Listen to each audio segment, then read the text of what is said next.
All right, opening announcements. Ladies and gentlemen, boys and girls, welcome to another anomalous broadcast from Site-42. I'm your host, Level 2 researcher Theron Sherman.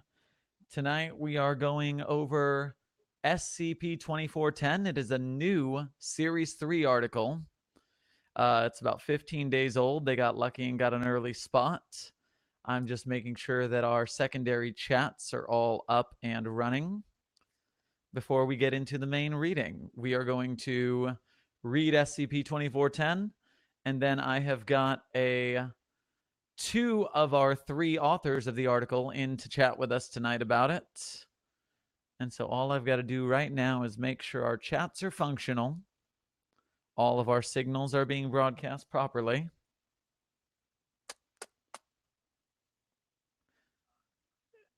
Shut that down. And we are golden. Kaiman, if I can get you to step down for the reading portion, just so we got a full screen. And then you can join on after the reading's done with McB and Nepic. Sound good?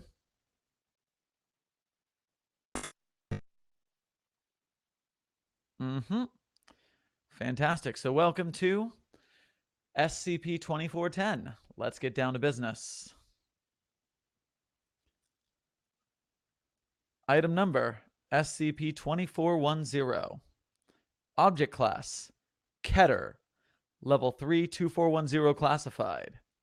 Special containment procedures. Foundation web crawlers and agents in municipal police forces are to intercept reports of possible SCP-2410 manifestations and bring them to Foundation attention. Social media posts and emergency services calls regarding SCP-2410 are to be censored, and all affected individuals are to be apprehended for questioning and administered amnestics. Instances of SCP-2410 are to be incinerated with the approval of any personnel with level 3/2410 or greater clearance. Foundation agents embedded in toy manufacturing quality assurance contractors are to regularly sample teddy bears across all known manufacturers in search of a pattern for SCP-2410 manifestations. Pictured: a punctured instance of SCP-2410.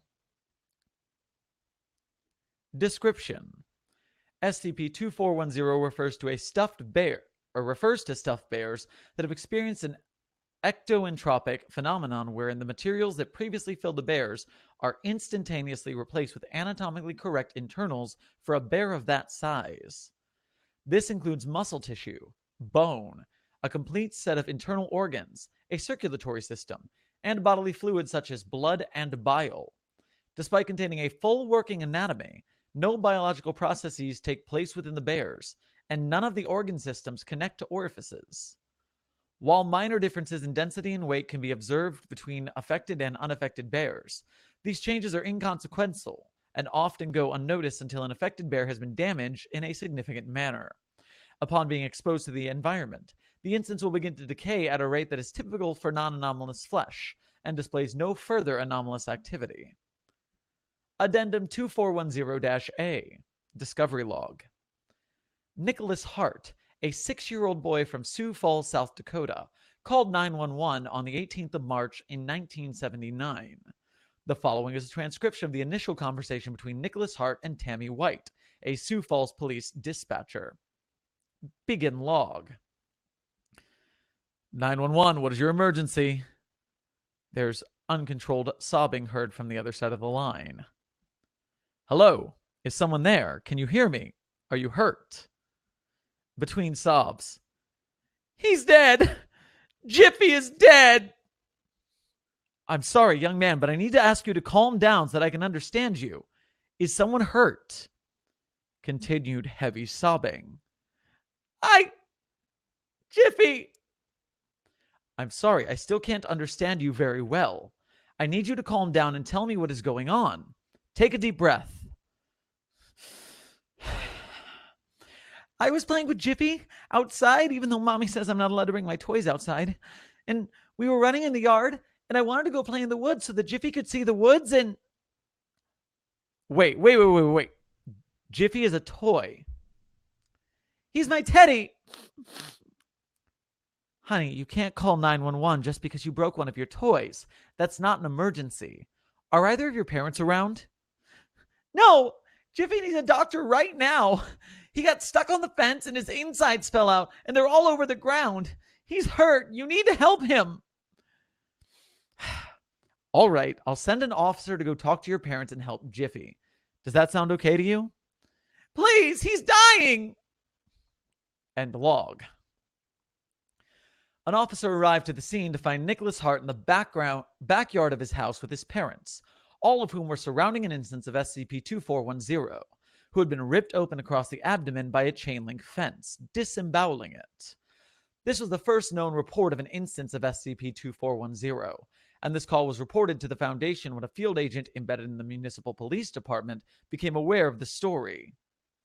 All involved parties were amnesticized, and the bear was replaced with an identical replica.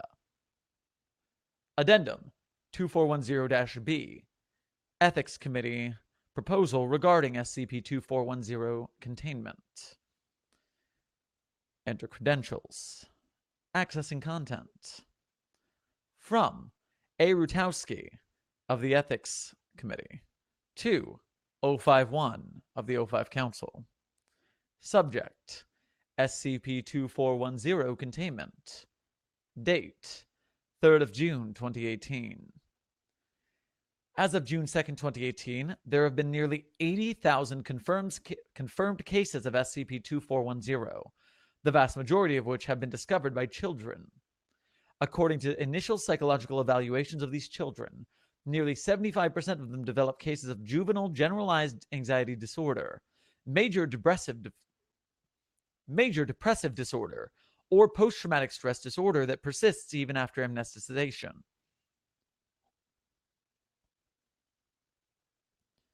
It is the position of the Ethics Committee that this is an unacceptable level of human suffering, and as such, we are proposing that the containment procedures for SCP-2410 be amended to correct this egregious oversight. The Ethics Committee are hereby proposing that all children who are to be administered amnestics as a result of SCP-2410 exposure are to be psychologically evaluated at the nearest site and enrolled in psychological counseling if appropriate. Director: Angela Rutowski, Foundation Ethics Committee. Secure, contain, protect. Addendum 2410-C. O5 Council vote on the proposal raised in report number 4640-2716-A. Yes votes: 055, 059, 0510, 0512. Nay: 051, 052, 058, 0511, 0513. Abstaining: 053, 054, 056, and 057. Status: motion denied. Enter level 4-2410 credentials. Accessing content. From 051 of the O5 Council to A. Rutowski of the Ethics Committee. Subject: regarding SCP-2410 containment. Date: July 13th, 2018. Director Rutowski. The Ethics Committee is concerned for those negatively... The Ethics Committee's concern for the affected... To those... I apologize. The Ethics Committee's concern for those affected negatively by SCP-2410 is certainly admirable, but regrettably, the O5 Council will not be adopting the proposed alterations to the current containment procedures. Our purpose is to preserve consensus normalcy. It is not our responsibility to care for what can go unnoticed by society. Those affected do not retain any memories of the anomaly nor interactions with the Foundation after being processed and released. Our involvement ends there. Furthermore, the scope of this emotional trauma is beyond what the Foundation is able to respond to. The sudden and unexplained enrollment of tens of thousands of children into juvenile counseling systems across the world is a direct threat to normalcy. We cannot jeopardize the veil to deal with moral issues that fall outside of our jurisdiction and threaten our goals as an organization. We die in the dark. What happens in the light is none of our concern. 051. Secure, contain, protect. Whew. All right, I like that one. All right, at this point, I invite McB and Nepic, two of the authors of SCP-2410, to join the chat. We have a third window open, so if someone would like to join that third window just to chit-chat, they are completely welcome to do so. And at this point, we will start discussing the article, its interior story, its extenuating circumstances outside. McB, Nepic, welcome. Introduce yourselves. How's it going? I'm TheMightyMcB, but since I don't want to make sure I'm say that a million times, you can just call me McB.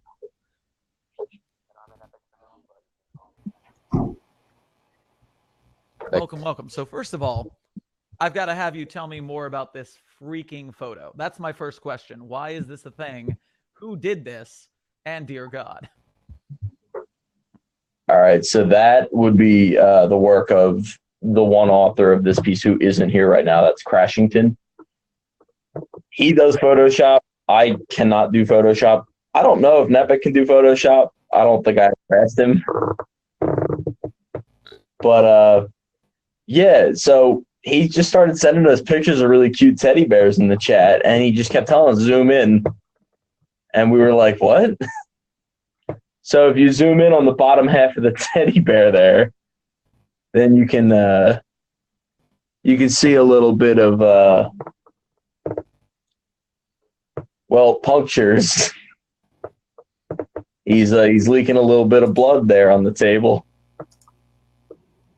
But it was meant to be one of them things where it was like you read the article and then you go back to the picture and you realize what happened.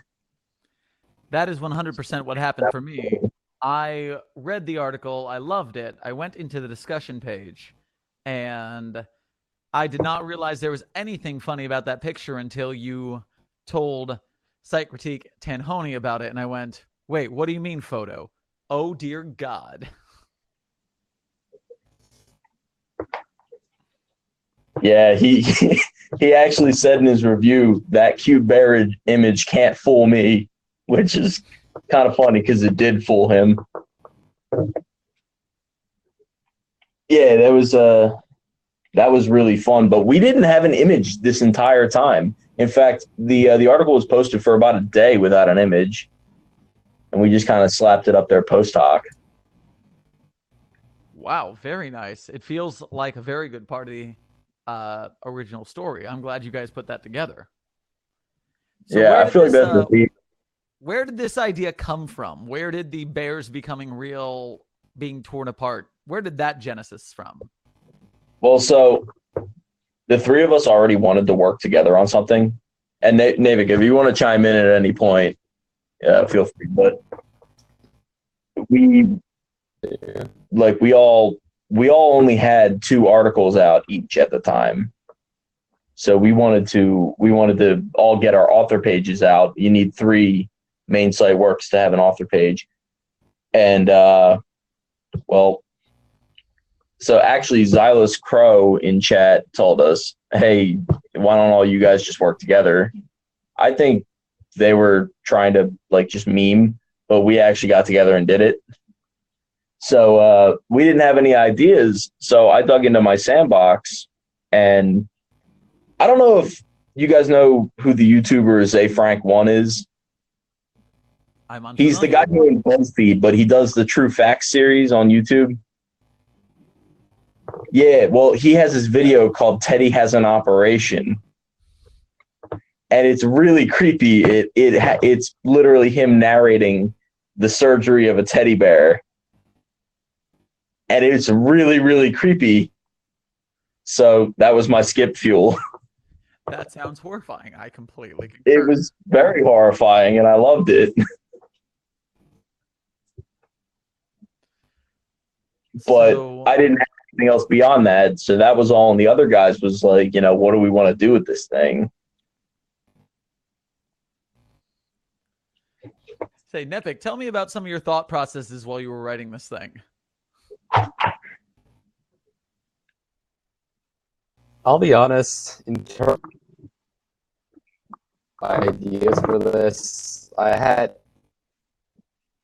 more say in it.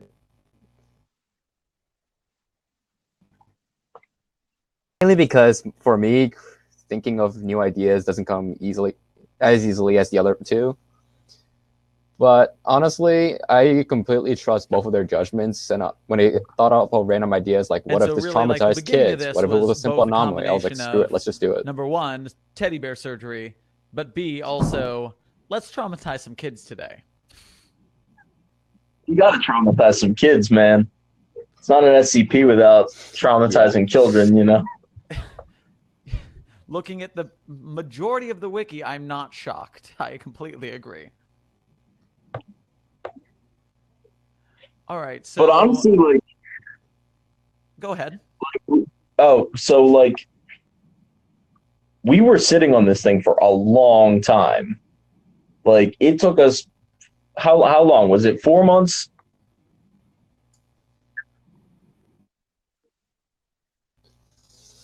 Recently became Form Crit, so... It was before CollabCon. I think it was a bit because longer. we wrote our third piece together for CollabCon, and it wasn't this. This came out like way after. But yeah, we basically had everything up to the end of Addendum A, and that was it. And that was our whole article, and we were like, now what? Because I feel like some authors would be okay with putting that up, like people more confident with their, like, just cold, calculated horror, I guess. But I'm really uncomfortable with that because I haven't really been here all that long.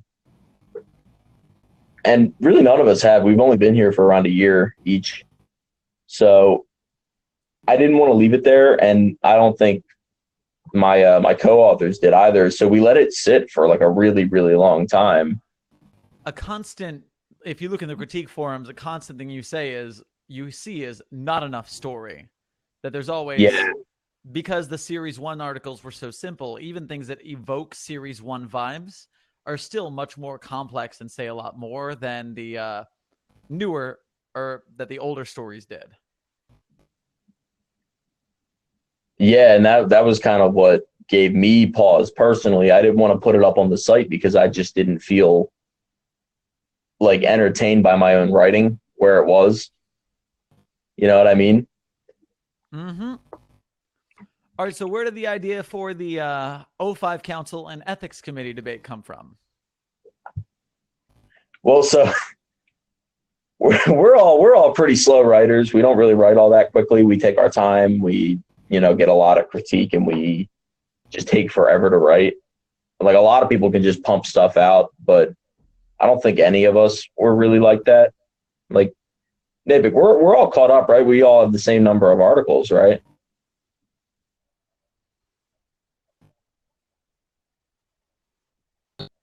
Because of right. You just posted the I think it was the reviewer's tale too, right? That put you ahead of us. So Napik's beating us right now. Yeah. We got to catch up to him. But oh, sorry about that. I'm getting pinged in IRC. Well, so we were kind of just like stalking the chat a little bit, and one of the chat bots, Jarvis, the one that they don't use anymore, has this feature where if you type in unused -C, I think it is, or is it just unused? But anyway, he has an unused command, and he just gives you an empty skip slot. And I did it, and he gave me a Series 3 slot. He gave me 2410, and I was like, what? So I go into the chat that I have with these two, and I'm like, guys, we need to steal a Series 3 slot. Like, we need to get this thing done. This is our moment. Yeah, so it was crunch time. So we just kind of cobbled shit together. It just kind of fell out. We just we stayed up really late one night. God knows how late Crash was up because he's in Germany. So he was, 6 hours ahead of us? Oof. So he basically stayed up all night that night, and we had the idea hammered out, and we had it done in like a couple days. I'll tell you, I was reading through it and I was enjoying the like, okay, we have a little bit of gore here. We have a teddy bear with entrails. That's like, if you look at the SCP wiki and how many just teddy bears there are, there's so many creepy teddy bears. There's a couple wholesome ones too. There's the patchwork one. Mm-hmm. Yeah, the little patchwork bear that cures your cancer and stuff. We have teddy bear. We have a menagerie of teddy bears on the wiki, creepy to wholesome. But this one, as I'm reading through it, and it just transitioned down to this like debate over the well-being of people outside of the Foundation, I was like, that's not a turn I was expecting. Yeah, and it's a world where the you get this play between the O5 Council, who is pretty cutthroat in how they're going to protect, secure, contain, protect everything, but the ethics committee is kind of got that bleeding heart from time to time, and it was very interesting to have that like fight go on out of nowhere. It wasn't like hinted at earlier in the article, and it almost helps it that that's a surprise. If it were like, if the whole article were about that, it wouldn't have been as interesting as it just kind of bleeding into the situation as you went on.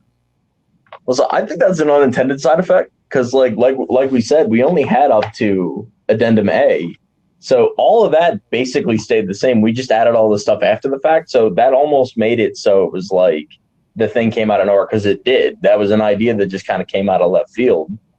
But I think that kind of scramble translated into the writing in a good way. Sometimes the best stories come out of mistakes and accidents. Happy accidents. Yeah. That final note was 100% epic. And that final line, that was all him. He came into chat one day, he was like, guys, I have a line. Nephic, that line, I've got to commend you. Oh my god, that line. In all fairness, we die in the dark. What happens in the light is none of our concern. That's my favorite line in the whole piece. Thanks. I can't take all the credit.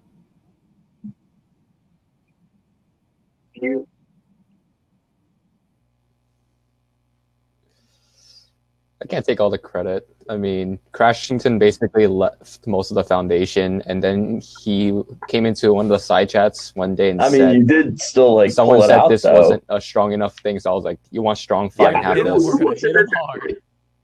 I can't even remember who that was. We had so many critters on this thing. Because all three of us are on different crit teams, so we know all the critters, so we just kind of pass it around. So I can't even tell you how many people looked at this thing over the course of however many months. Yeah, I noticed that your article's discussion first comment doesn't thank any critters, which at first I thought was a little weird, but now I realize, oh, it's because everybody has seen this thing. Well, and also I use the I module on my rating modules up at the top there, and in there I think all my critters. Oh, well, that's even better, and I'm too old school and didn't realize that that was a thing that existed. Yeah, that was made by Rimple and Croquembouche, I think. Yeah, I think that was Rimple. That is absolutely lovely. Yeah, I like using that. Here's me. I've been on the site for 5 years. I take a 1-year hiatus, and everything is upgraded and beautiful, and everything has these like headers at the top and like 3 different kinds of containment class. Yeah, that's the I assume you're referencing ACS there, the anomaly classification system, with the disruption class and the risk class and all that. Exactly. Yeah, that's fun. Those things are fun.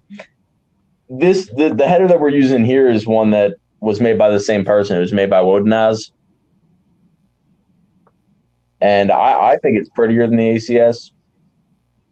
Personally, I really like this header. Sometimes you got to keep it simple, and this is neat and clean, very easy. Yeah, and then To be honest, I never really asked how Napic and Crash felt about Black Highlighter, but they didn't complain, so I kept it. About what? Right, you're right, because we had the You already know I bookkeeper like it theme after for the it's Serpent's Hand, collabed on. right? Yeah, the Black Highlighter article theme.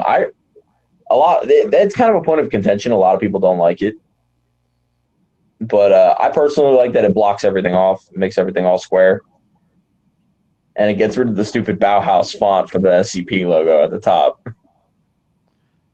Oh, okay. Now I see what you're talking about. Yeah. Yeah, I was actually, when I was doing my reading, I was a little confused because, like, when the sidebar isn't there, I can't zoom in as well on my iPad. And so what you can see is that the text I'm reading from is a little bit smaller than I'm used to. And now you have completely explained why that was the case. So thank you. Now I understand. Yeah. Black Highlighters, that I think they used to call it New SCP, but then they changed the name when it went live. But that was another thing that was made by Woden as, I think in conjunction with DJ Cactus. And I don't know. I just like it better. I think it looks better. I like the font. I like the logo way better. Because I think the standard Bauhaus logo is kind of ugly. It's definitely got a sleeker kind of minimalist take on the wiki. Yeah. Yeah. The only thing that I never knew until somebody pointed out to me, though, is that you actually can't click on the footnotes to go to the bottom anymore with Black Highlighter. Oh, really? Yeah, apparently that's like one of the only things that doesn't work. I didn't realize it because I never click on the footnotes.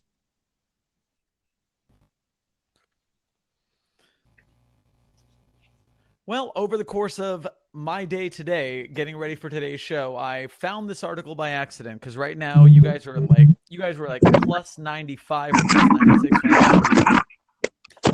You definitely got my upvote as I finished reading it, and I'm so glad both of you guys were able to join us for the chat today.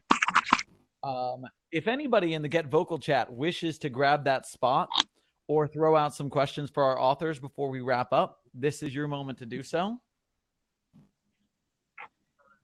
Hey, Kaiman, how you doing? Yeah.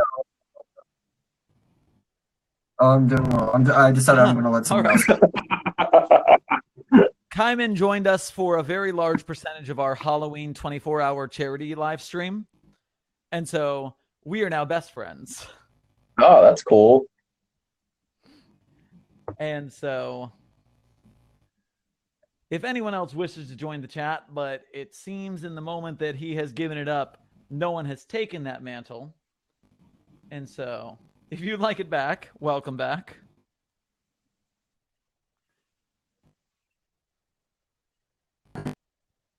Yeah, I can hear you. I can hear you. So yeah, give us an outsider's perspective on your thoughts about the article.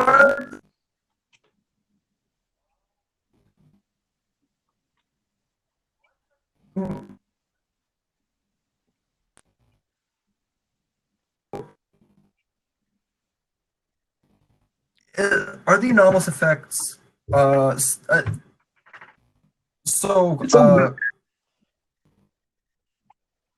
have thought this through beforehand. The bears so the bears are basically, they have just full organs on the inside. It's basically this is going to sound gross, a flesh balloon. That is an accurate way to put it. Inside. You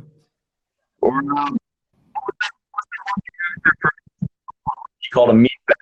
Yeah, it's not. It's that's in that description.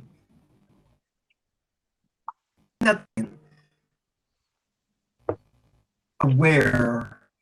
I don't think so. We tossed that line in the description You don't think so? Despite containing the working anatomy, no biological processes take place.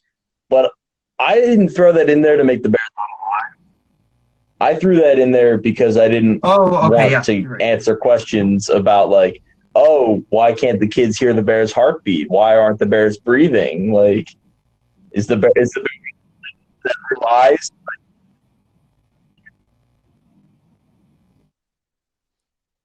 No, it was, Yeah, that was my next question.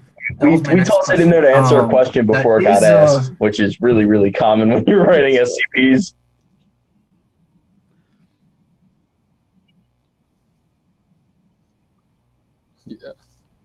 Yeah.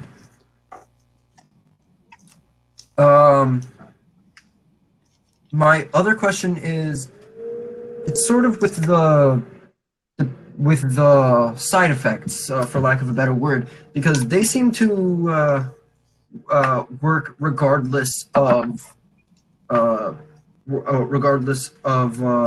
amnestics. The mental illnesses that, yeah. If they were to be amnesticized, they would retain the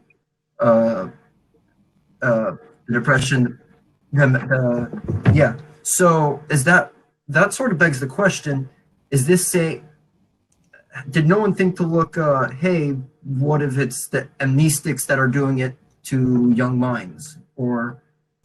We kind of left it ambiguous on purpose, because like it could have been that, you know, the bears are traumatizing children and the amnestics, they might make you forget it, but that doesn't mean that you're not still messed up from that experience. Like kind of like in real life when you experience trauma as a young child, you might block out those memories and not actually remember them, but you might still suffer from like anxiety disorders and things like that when you're an adult from things that you don't remember as a little kid. But you'll still. So that was partially the inspiration for that. Of we were like, oh, well, this will really mess up kids. So like the notion that like you can not remember a thing and have it still affect your mental health later in your life, that was partially like the inspiration for why we went the ethics route, because it was a way to, it was like grounded. It was like, this isn't really a part of the anomaly. It's just a quirk. It's how humans work. You know what I mean? But then the other part of it was we had to assume, because I realized that this is like an author by author thing. Some people have it where amnestics just revert you back to a blank slate, almost, like in that you don't have any trauma, you don't have any memories. They fill you in with a cover story and all kinds of stuff. But we kind of felt like in order to make this work, we had to strip them down a little bit and make them not as powerful that you just forgot what happened.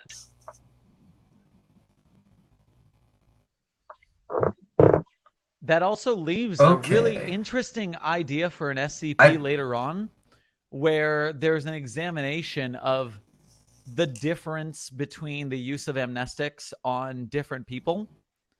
My thought is that we have a lot of data today in real world society where like the testing of drugs, of medicines, was on 99% dudes. And so, like, when women take the medicines, the different biology has problems. Yeah, women have all kinds of physiological differences from men. And so, if there's like an SCP about amnestics, like we formulated it this way, but now it's having different effects on women. It's having different effects on children. That could be pretty. That's really interesting. Good story. That is pretty interesting.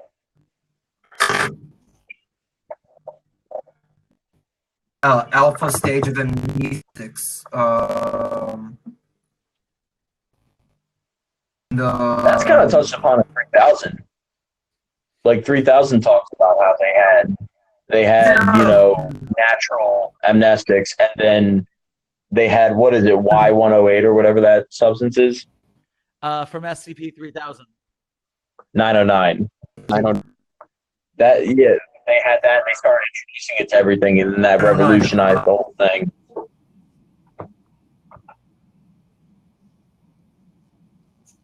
Although I don't necessarily buy that headcanon for amnestics. I really don't know where I fall on them. I feel like that kind of changes depending on what my article needs. You know?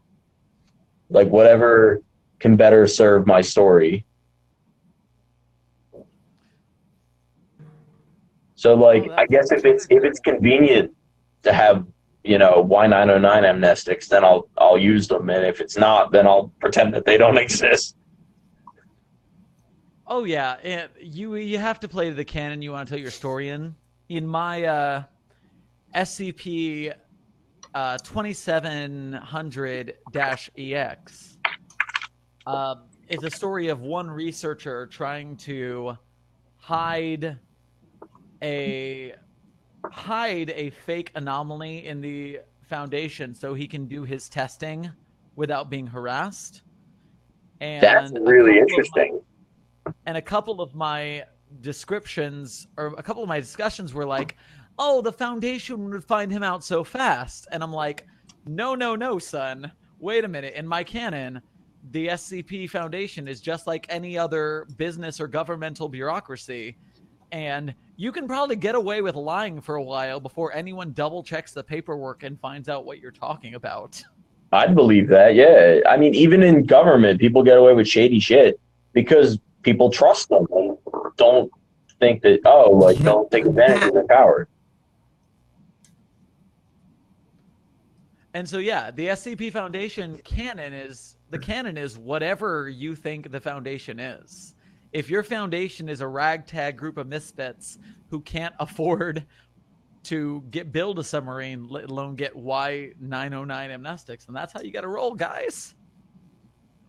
And some people decided to take that.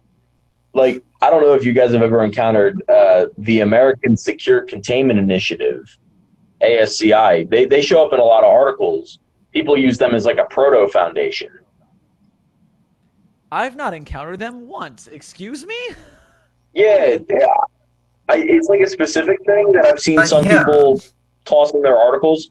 But yeah, it's like basically the people who introduced it just said, oh, like this is like the organization that would become the Foundation. And it explains, why all the SCPs are all in America, because people are in America writing SCPs for the English wiki.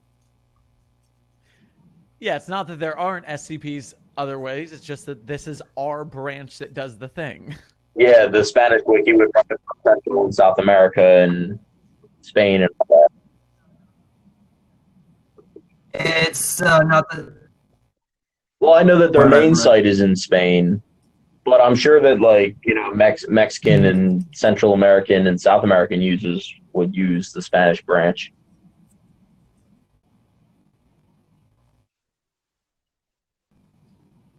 I'm guessing we need Cuban is somewhere in South, and or just like what I mean. So it's like, just if you speak that language, like I feel like the French wiki has a lot of French Canadian users.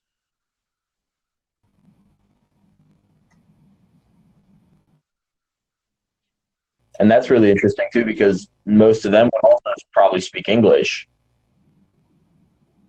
So then you get a lot of crossover between the French and the English wiki from those people.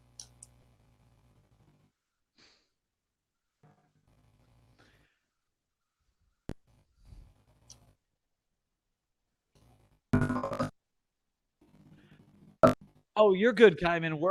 We are rolling down to the last 2 minutes of the show, and so the last thing I'm going to do is just ask my current guests, McB and Nepik, do you have any favorite SCP? What is your favorite SCP on the wiki? Favorite story that you didn't write? Oh, that one's easy for me. 3844. That's To Slay a Dragon by Captain Kirby. Wait, give me that number again. 3844. That's not one I've heard of when this kind of conversation comes up. Very interesting. I love that SCP so much. It uses list pages modules. It basically tells a 5-part story of the containment of this anomaly, and it's literally just a dragon. It's like, in every sense of the word, it's just a standard European dragon. It guards a cave that has gold in it. But it's awesome. it takes the classic dragon myth and just like, I don't want to spoil it. Just read the thing. It's awesome. I've got it pulled up right now. I'm going to look at this later. What do you got for us, Nepic?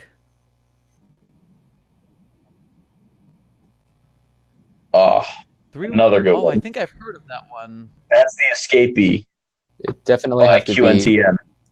Oh, Yeah. Yeah. That's a very good article, yeah. It was the, I think the broadcast. yeah, it was the first article to anyone hear ever fill me with existential dread. Yeah, and it I was a like, little holy static. crap. Sorry.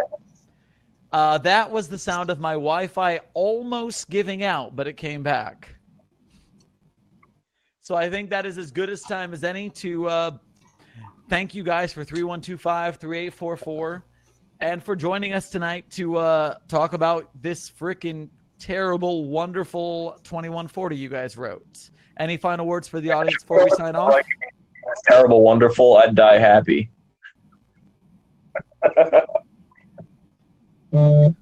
Same. Well, you All right. guys, Well, thanks for having me.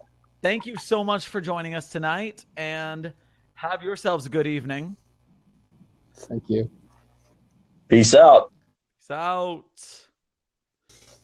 And for the rest of the audience, this has been I am your representative, level 2 researcher Theron Sherman.